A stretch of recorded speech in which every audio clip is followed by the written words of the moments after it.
All right, everybody, we are back at it again with another album review, and of course, we just covered all the Alice in Chains albums, knocked out all that, had a blast with it, and I announced that we'd be doing just a one and done, kind of how we usually do. Just we usually either tackle a short little discography or or just a one and done, kind of in between the bigger discographies. Which Alice in Chains wasn't all that big, but it was still a little lengthy. And of course, also here we will have the announcement of the next band we're going to be looking at. Which stay tuned for that because man, it's going to be the heaviest one we got yet, and we've covered Slayer on here, so we're going to get real heavy. But with that being said, for right now, we're looking at this thing right here, Anderson Bruford Wakeman Howe. Love the art. I'm a big fan of Roger Dean's art. Of course, has done, the art for Yes, which these guys are kind of a spin-off of. Uriah Heep. I mean, he's done it. He's done art for all kinds of different bands. But those are some of the main ones. And, of course, this right here. And, Anderson, of course, John Anderson, the vocalist for Yes. Bruford is, Bill Bruford, drummer. Bruford Wakeman, of course, keyboardist, just incredible talent. And then Howe, legendary guitarist Steve Howe, which we've also covered one of his projects before, real early on, with GTR, which y'all can check that out. But yeah, this was, the guys kind of left, Yes there for a minute. Just some creative differences, and this is in 1989. And I mean, man, they took just about the whole gang with them, Steve Howe wasn't really in the band around, hadn't been in the band for a while at this point. You got Trevor Rabin up in Yes, tearing the house down. I'm a big fan of him. But I love Steve Howe too. And Steve Howe in this album kind of, he really does kind of adapt, incorporate some of that kind of, that power into his guitar tone behind that Trevor Rabin kind of brought to Yes, which we'll get into. But yeah, this is just a straight up prog rock album, just a classic. And for me, I'd say if this were a Yes album, it ranked pretty damn high for me, because front to back we got some good stuff. So we started off with themes on side one here, and a lot of these songs, in fact, four of them. Two on side one and two on side two have like pieces to them, right? So we have themes, which it's in like three pieces with Sound, Second Attention, and Soul Warrior. And I think this is just an incredible way to start it off, letting it be known what exactly these guys are about. You jump into an epic right off the bat with this right here. Very, very, akin to kind of close to the edge, era Yes, and maybe a little bit further on as well.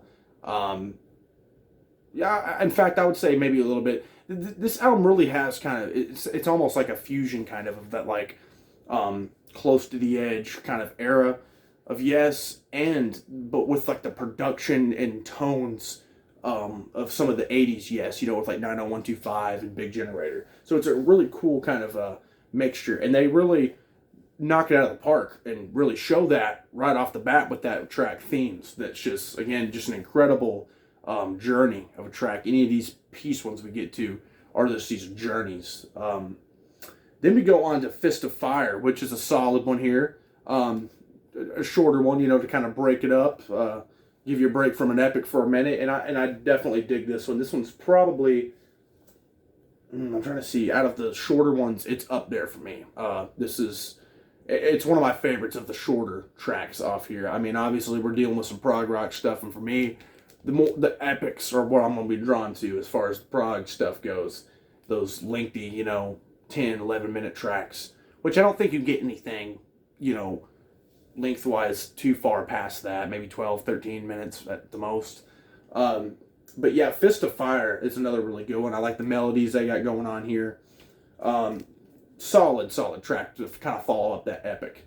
Then we go with this one's, I gotta say, probably the best one off here. It's in between this one or another one. We got Brother of Mine. And it's kind of three parts here: are the big dream, nothing can come between us, and long lost brother of mine. And man, just the way this flawlessly transitions into each section, and you can like hear when it happens, but it's just such a smooth transition. It starts off with just kind of like this almost folky kind of feel with this really driving and uplifting and hooky as all hell melody, and that's kind of going down. And John Anderson's voice is beautiful, really soft, so it really fits this.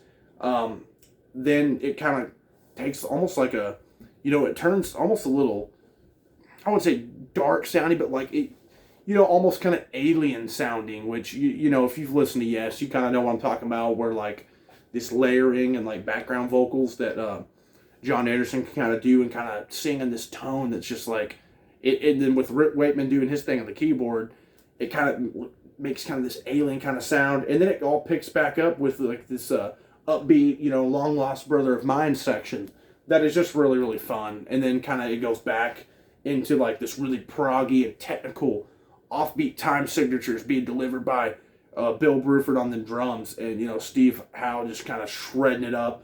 Just master track. If this were a Yes song, it'd be one of my favorites of all time. Love it. And it's one of them journeys from that first part all the way to the end. Then we go on to Birthright, which is another solid one. These next two off side one here are ones that are some shorter ones, not really any of those big epic pieces, because Brother of Mine's pretty damn lengthy. But Birthright, solid track. I totally dig this one, and that one goes right into the meeting here. And the meeting is a really, really kind of like ambient track that's really kind of has this mystical kind of sound. You're looking at the artwork, it kind of really captures that feel there of what kind of it seems like the band and Roger Dean, the artist, were kind of going for, and the meeting really, really sets that in. That's probably, that one and Fist of Fire are up there as some of my favorites of like the tracks, the shorter tracks. Then we hop on over to side two with the other one that's like top tier for me. That's like, Brother of Mine and this one are like, neck and neck. We're going with Quartet, which of course is in 4 parts this time. It's got I Want to Learn, She Gives Me Love, Who Was the First, I'm Alive. And this one is just a beautiful track. Beautiful stuff. Again, very peaceful. I love the melody in this one, really, really soft vocals, kind of sorrowful in a way. It's kind of sung, I want to learn more about you. You haven't spoken quite a while. But it's just so softly delivered that it's just pretty, really, really pretty. And then, it kind of gets more upbeat with the She Gives Me Love section of the song. And, gets even more kind of progressive with that third part, Who Was the First. And then I'm Alive is where it just culminates into this just epic piece. It really is the icing on the cake. You get like these background vocals, sounds like female background vocals kind of singing like the main hook of this thing that was kind of going on with, I want to, in the first part of the track, I Want to Learn. So it all pieces together, again, just flawlessly, I think. And that is another one that is just, if it was a Yes song, it would be up there for me. And I'm a big fan of Yes. And that just Quartet is awesome. Then we have probably my least favorite in the album here, Teak Boys.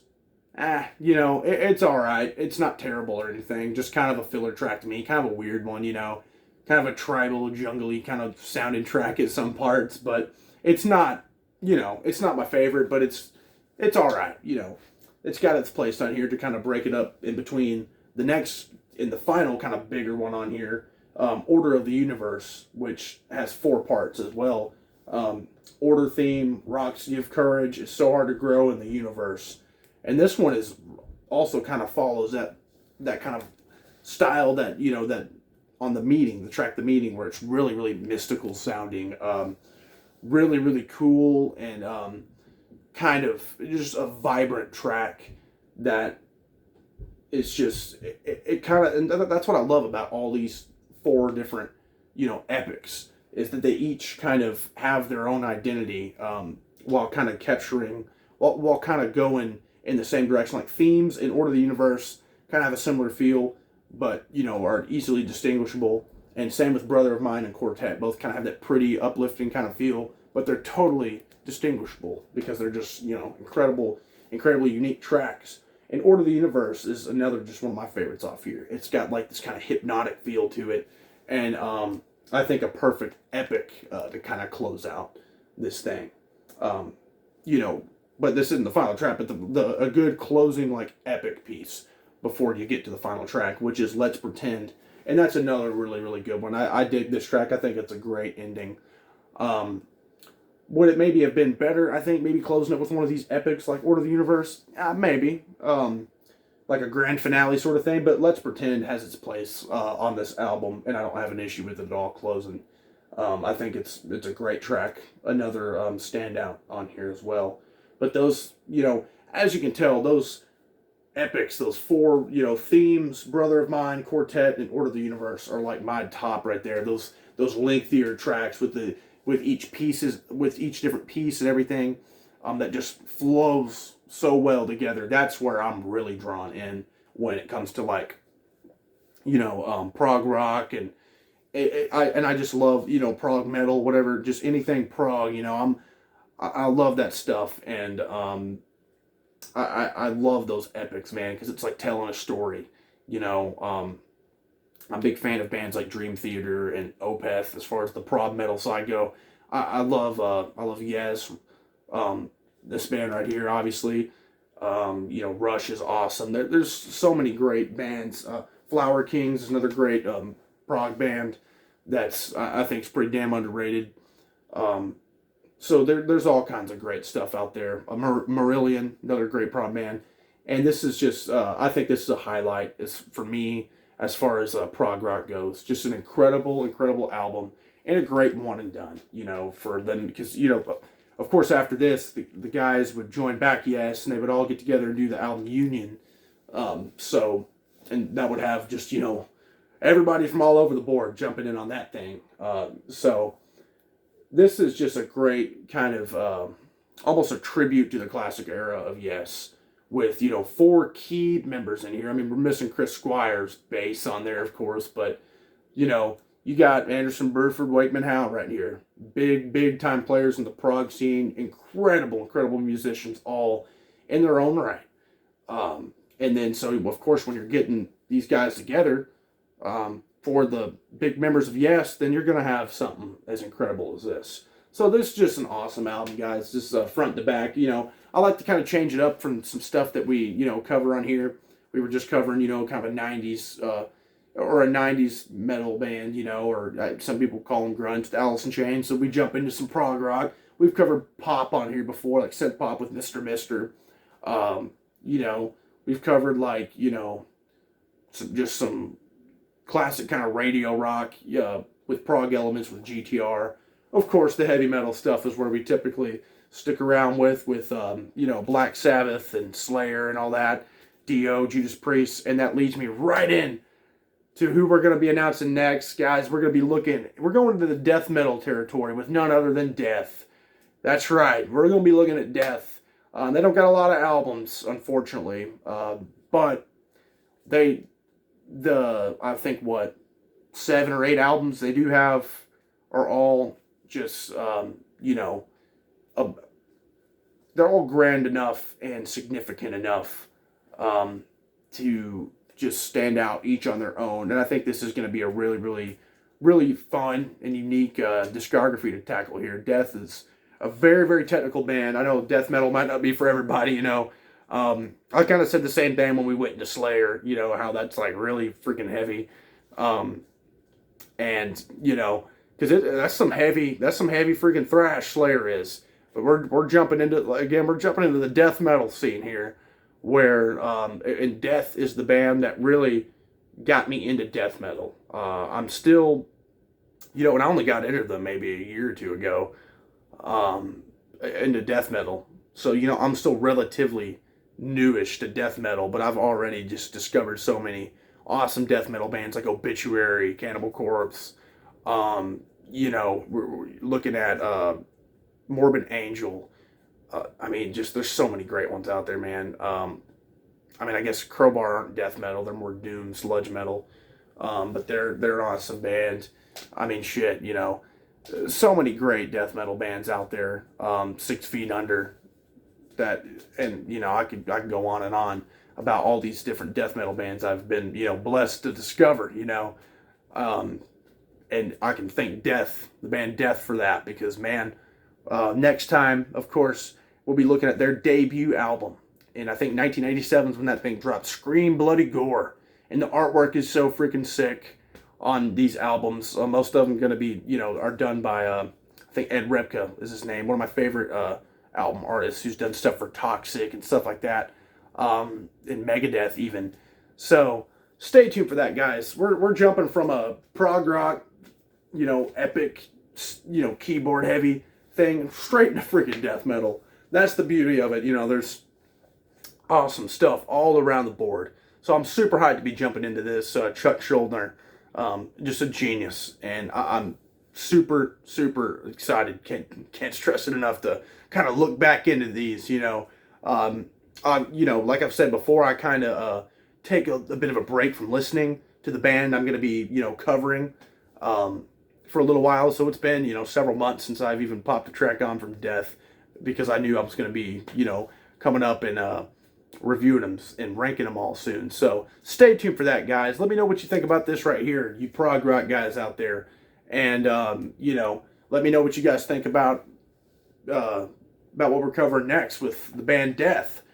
And, you know, we could talk about maybe some other death metal bands down there in the comments, or if you guys have any suggestions of awesome death metal bands that maybe I haven't heard of or anything. But again, you know, Sepultura, Morbid Angel, Obituary, all some of my favorites, Cannibal Corpse. So I've heard of like a lot of the main ones. And I've even delved into black metal with like Immortal and Bathory and all that. But, you know, there's always fun stuff out there to discover and everything, so I'm always open to it. But anyways, guys, like, subscribe, comment. Let's talk about this thing. Let's talk about some death metal that's going to be coming up when we look at Scream Bloody Gore by Death next time.